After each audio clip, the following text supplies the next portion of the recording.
Би боломжит хувилбаруудын талаар бодож байлаа. 15 настай охин дүү минь хаана байгаа болов гэдэг дээр санаа минь маш их түгшиж байлаа.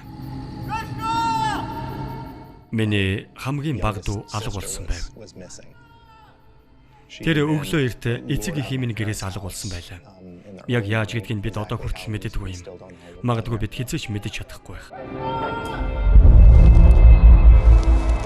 Цагдаа нар энэ хэргийг хийсэн хүнийг барьсан. Цагдаа хэргийн байцаагчид тэрний шатсан үлдэгдлийг 5 метрийн гүнд булсан байсныг олсон.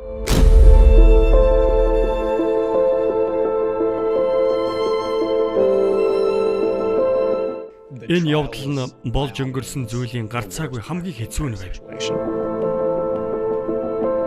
Надад хамгийн аимшигтай дүр зураг дурсамжуулан үлдэх нь тэр. Би хар даран зүүдэлдэг болов. Тухайн үед аав минь хор тавдартай тэмцэлдэж байлаа. Дүүг минь хаана байгааг мэдэж чадалгүй тэр нас барсан.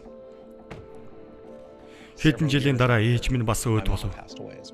Би 30 гаруй настай байсан чи яг л өнчирсэн мэт мэдрэмжтэй байлаа. Надаас бүх зүйл нүүр буруулаад байгаа юм шиг санагдаж байв. Бурхан надаас холдож энэ бүхнийг надад тохиолдохыг зөвшөөрсөн мэт надад мэдрэгдэж байлаа.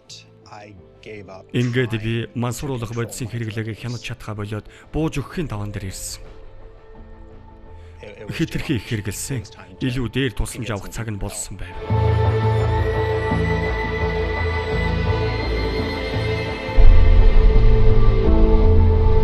Нэг жил гаруй хугацаанд би өөрийгөө сайн хянаж байсан ба 12 алхмыг бүгдийг дуусган хамгийн сайнаараа хичээж байлаа. Гэсэн чи би үргэлжлүүлэн тэмцсэн хэвээрээ л байлаа. Энэ олон алхмаар явчихсан мөртлөө яагаад энэ хэцүү мэдрэмж байгаад байгааг би ойлгохгүй байсан. Би суугаад 12 алхмыг нэг бүрчлэн сайтар уншиж эхэлсэн. Учир нь миний орхигдуулсан, миний хийж чадах ямар нэгэн зүйл байгаа гэдгийг би мэдэж байсан. Тэгээд би алхам 6 дээр ирсэн. Энэ хэсэг дээр би Бурханаас миний доголдолтой зан чанарыг байхгүй болгохыг үнэхээр гуйсан эсгээ санахгүй байв. Би энийг заавал хийнэ гэж шийдсэн. Энээс юу хүсэн хүлээж байснаа би сандгүй юм. Би зүгээр л дотроо тэр яг энд миний өмнө ирсэн байсан бол тэрнээс би юуг сонсохыг хүсэх байсан болоо гэж бодсон. Энэ бүх хэцүү зүйлийг хөнгөлөхийг хүсэн, баярлалаа гэж хэлэх байсан гэж бодсон. Харин тэр ингийн оронд надаас асуулт асуусан.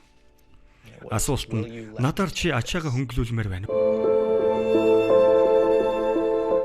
Би энэ шаналлаас гарахын тулд шаардагдах бүхий л зүйлийг хийсэн. Харин энэ хүү надаар чи ачаага хөнгөлүүлмээр байна уу гэсэн асуулт донтолтоос ангижрах зам амьдралыг минь өөрчилсөн юм.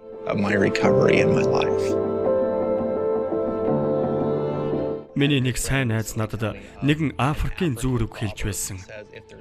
Дотоодод тань чөтгөр үгүй бол гаднах чөтгөр таныг яаж чадахгүй. Энэ зарчмыг би баримталдаг. Би дотоод чөтгөрөө ялж чадсан. Гаднах хүчин зүйлс надад огт хамаагүй.